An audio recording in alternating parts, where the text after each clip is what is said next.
네, 더불어민주당 비례대표 국회의원 전용기입니다. 저는 노동조합법 제2요구에 찬성 토론하기 위해서 이 자리에 나왔습니다. 먼저 한 가지만 묻겠습니다. 원청에 입사하지 않고 하청 노동자가 된 것이 죄입니까?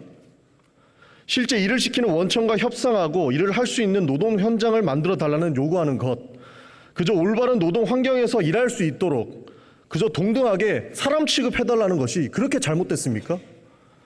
노동자의 기본권에 대한 요구를 무시하고 불법 파업 운운하면서 손해배상 폭탄을 던져서 압박하고 죄인 취급하는 것이 그것이 올바른 사회입니까? 저는 하청 노동자의 아들입니다. 평생 하청 노동자의 삶을 봐왔습니다. 그들도 여기 계신 의원님들과 다르지 않습니다. 심지어 거부권을 행사하신 대통령과도 다르지 않습니다.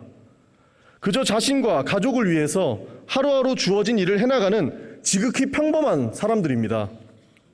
그런데 그들에게 부당한 임금, 부당한 처우, 부당한 환경들이 그들의 삶을 해치려고 할 때 그 부당한 일을 바로잡기 위해서 원청과의 교섭권을 달라고 하는데 우리 국회가 무슨 권리로 당신들은 그런 자격이 없다라고 선언하는 것입니까?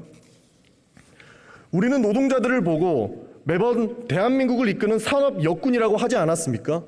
심지어 학교에서 학생들에게도 그렇게 가르치지 않았습니까? 그런데 그 산업 역군들이 자신에게 주어진 부당한 대우에 맞서 정당한 권리를 요구하고 올바른 노동 환경을 만들어달라는 이야기를 이렇게 거부권과 입법권으로 막아야 속이 시원하겠습니까? 저는 국회 환경노동위원입니다. 그리고 이 하청 문제를 심도 깊게 살펴봤습니다. 작업 환경이 위험하니까 안전하게 해달라고 요청하면 하청업체는 작업 환경은 원청 소관이라고 말합니다. 그리고 원청업체 역시 우리 소관이 아니라 당신이 고용한 업체에 가서 말하라 라고 답변합니다. 안전한 환경을 만들어달라는 지극히 상식적인 요청에 아무 책임도 지지 않습니다.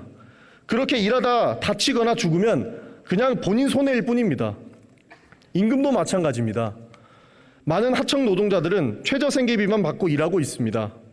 임금을 조금만 올려달라고 요구하면 하청업체는 나몰라라, 원청은 우리 소관이 아니다 라고 답할 뿐입니다. 일을 원청에서 다 시켜놓고 이것이 무슨 행태입니까? 그렇다면 우리나라에서 하청 노동자의 처우 개선은 도대체 누구에게 호소해야 되는 것입니까? 이 법은 적어도 사람답게 살기만 해달라고 말하는 법입니다. 하청 노동자도 사람답게 살 수 있게 원청과 대화할 수 있는 권리를 부여하는 법입니다. 작업 지시는 원청이 다 하고 작업할 구역까지 정해주면서 임금과 작업 환경 그리고 사고 날 때만 나몰라라 하는 사회가 정상입니까? 파업을 했다고 해서 누군가 스스로 생을 마감할 수밖에 없는 상황이 된다면 이것이 심각한 비정상이 아니고 무엇이겠습니까? 노조활동으로 자살하는 사태가 2002년부터 있었습니다. 그리고 20년이 흘렀습니다. 이 갈등이 얼마나 농축되어 있는지 잘 아실 겁니다. 2002년 두산 중공업 파업 사태로 사측은 노조를 상대로 65억 원의 손해배상액을 청구했고 결국 노조 간부가 분신 자살했습니다. 2011년 한진중공업의 정리해고에 반대하는 노동쟁의가 있었고 사측은 노조를 상대로 158억 원의 손해배상 청구를 했습니다. 조합원 최 씨도 자살했습니다. 그 뒤로도 손해배상 폭탄은 끊이지 않았습니다. 대우조선 해양 사태를 보십시오. 노조 측에 470억을 청구했습니다. 이거 갚으라고 하는 돈으로 청구한 겁니까? 아니면 헌법이 보장하는 노조할 권리를 억압하려고 청구한 것입니까? 윤석열 정부도 약자와의 동행을 한다고 매번 말하지 않았습니까? 그런데 왜 매번 강자의 편에 서 있는 것입니까? 거부권을 행사한 대통령은 부끄러운 줄 아셔야 합니다.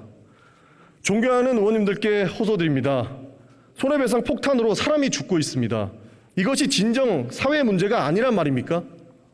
사회 문제가 불거지고 국민이 고통받는다면 정부와 국회는 마땅히 대안을 고민해야 합니다. 그것이 정치 아닙니까? 그리고 이 법은 노조를 위한 법도 아닙니다. 우리 산업 여군이 노동자들에게 그저 정당한 요구를 할 수 있도록 최소한의 권리를 주는 법입니다. 정파를 보지 말고 단체를 보지 말고 사람만 봅시다.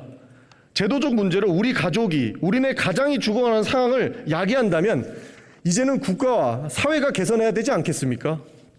이 법이 통과되어야 하는 이유는 분명합니다.